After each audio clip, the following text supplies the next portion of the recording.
या चिकन बनवत आहे। याच्यामध्ये लाल तिखट टाकलेलं, कांदा लसूण मसाला, 2 चमचे मटण टाकते। याच्यामध्ये कांदा लसूण अद्रक आणि सांबार आहे, याला हलवून घेते। याच्यामध्ये थोडासा गरम मसाला टाकते, हे वाला।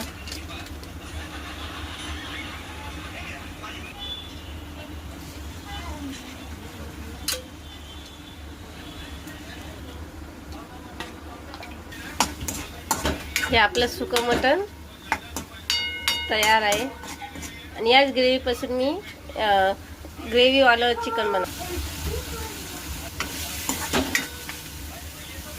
चिकन बनवायसाठी मी गरम पाणी करून घेत आहे, त्याच्यामध्ये टाकायला ग्रेव्ही बनवायला।